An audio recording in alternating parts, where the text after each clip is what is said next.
Good. We're going to have a panel discussion, and we're going to have Mark Shields from the Offshore Petroleum Regulator for Environment and Decommissioning. We're going to have Chris McCabe and Robert Cook from the Department for Environment, Food and Rural Affairs. Dick and Howell, the Insight Programme Director, will be joining us as well. And then in due course, when they have given their presentations, we'll also be joined on the panel by Jasmine Manning from Nature Scott. So we're actually a little bit ahead of time, which is good. So if I can then call, first of all, Mark Shields from OPRED to give your presentation. Thanks.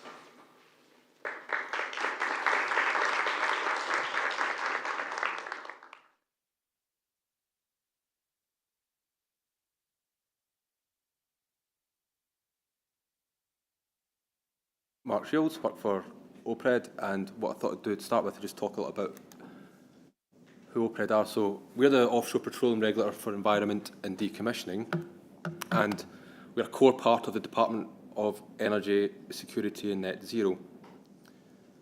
And what we do is we act on behalf of the Secretary of State when exercising our regulatory functions.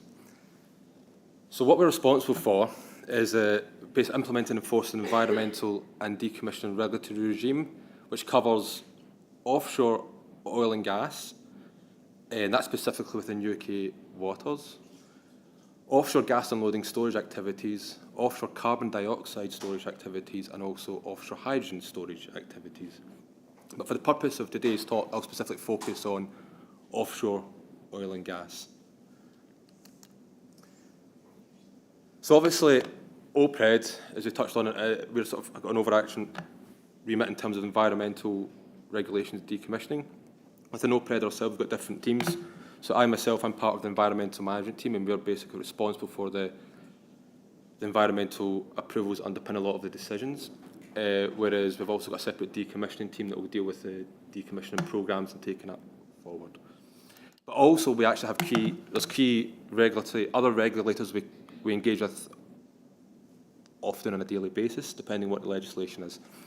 So the first one up is NST, which is the North Sea Transition Authority. That is a business name of the Oil and Gas Authority, as what it's referred to in the legislation.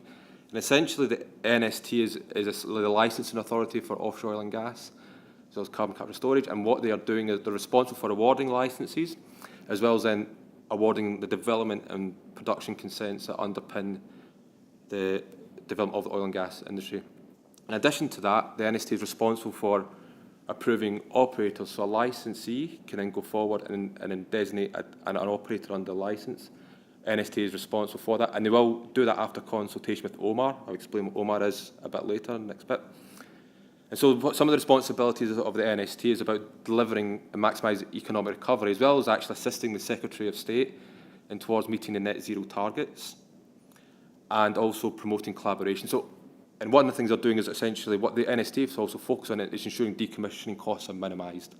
But in terms of the actual decommissioning plans and programmes, they're a consultee to that process. The next main regulator we deal with is the Health and Safety Executive.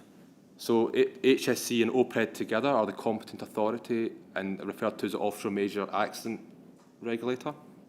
HSC is responsible for doing design notifications and relocation notifications, safety cases, including safe decommissioning, and then obviously offshore safety inspections, which we do in partnership with OPRED as well, because we have a team of offshore inspectors. And again, they're a consultee on the decommissioning plan. The last regulator we deal with is obviously MCA, Maritime Coast Guard Agency, and they're responsible for the coordination in response to an oil pollution activity at sea. And obviously looking at shoreline response and work closely with OPRED to that. There's a shared Secretary of State representative with DESNZ and Department for Transport. Again, which in the event of major pollution, they have the power to essentially respond to like offshore installations or ship pollution, as well as, and in addition to that, they're a consultee to oil pollution emergency plans. I'll touch on a bit more on that. So obviously, in terms of an oil and gas project life cycle, it's the same for multiple activities. We'll start off with exploration activities, then proceed to drilling operations, field development, production operations, working through to decommission, essentially trying to work essentially towards a clear seabed. And each stage of that process has different environmental impacts, and there's different environmental regulatory regimes that cover that. So one of the things to note here is there's multiple regulatory drivers, past and present, that determine the environmental regulations that underpin the offshore oil and gas activities that are undertaken. Some of these drivers maybe historically have come from the EU and been implemented in national legislation. Others, you can see there's multiple OSPAR decisions. Obviously, there's OSPAR decision 983 is one most commonly referred to, but there's multiple OSPAR decisions that underpin the legislation. There's OSPAR recommendations. There's also other international conventions and agreements as well. And all this in itself results in feeding into multiple environmental regulations.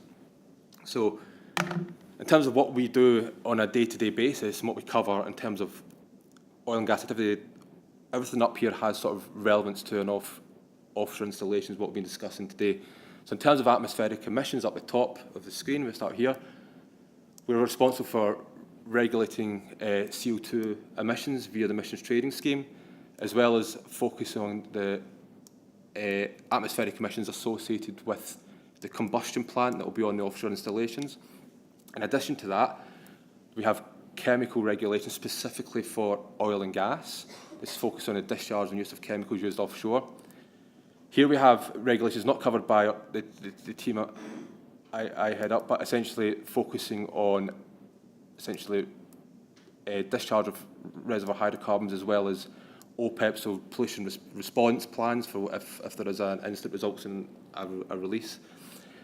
This is basically controlled by our inspectors. They manage these bits of legislation. And in terms of environmental protection, we've got our own EIA regs, which specifically address oil and gas activities.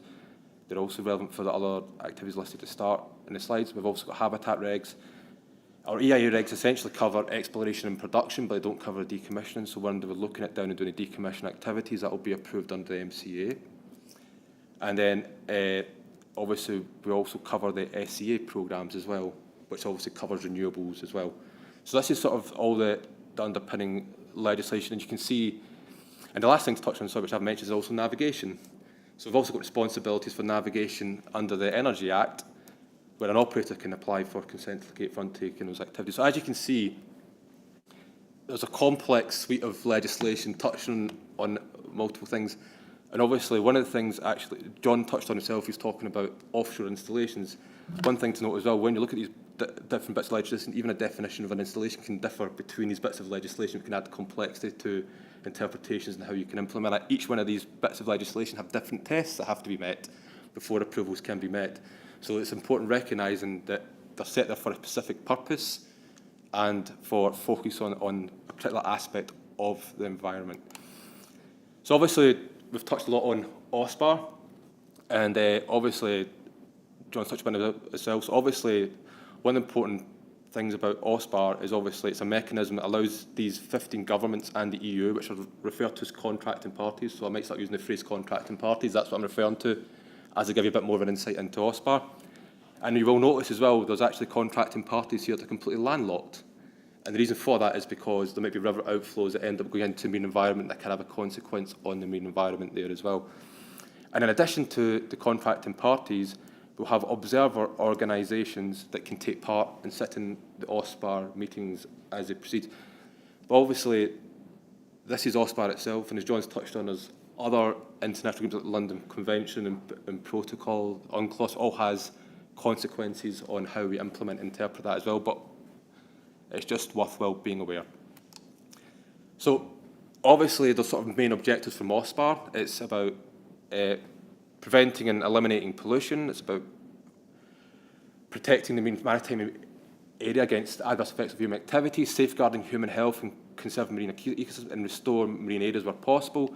And there's sort of 5 main guiding principles, which is obviously ecosystem approach, precautionary principle, polluter pays, best available techniques, and best environmental practice. And this is all outlined in the OSPAR Convention itself.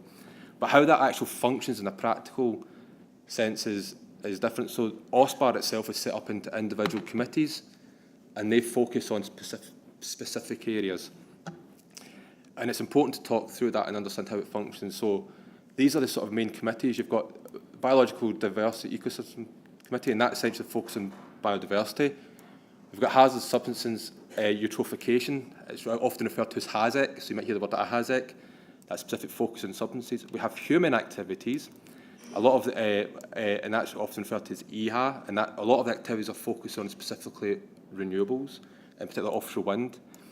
We've also got the Offshore Industry Committee. Offshore Industry Committee specifically focuses on oil and gas activities. An important thing to note, under the OSPAR Convention, that offshore industries is defined and specifically only relates to oil and gas and hydrocarbon-based activities. So where somebody's making reference to offshore industry committee within OSPAR, it's specific to oil and gas activities and not the human activities covered, which is why there's two separate committees for that. The last one is the radio substances, and the thing to note is there's a number of issues that are obviously cross-cutting between these activities because there can be comparable impacts from the associated activities that are cross-cutting as well. But the measures are driven forward from that aspect. So I think it's important just to understand how it functions in terms of how you're interacting and want to engage with OSPAR, and understanding, knowing that these different committees exist. The other thing to note as well is that each individual committee meets once a year. Papers will be submitted by contracting parties as discussion topics. A lot of the deliveries of these committees are feeding into the delivery of the North East Atlantic Environmental Strategy, which some presenters touched on yesterday, and that's outlining the strategy for the next up until 2030. And so there's a number of tasks that are tied to each committee for delivering that.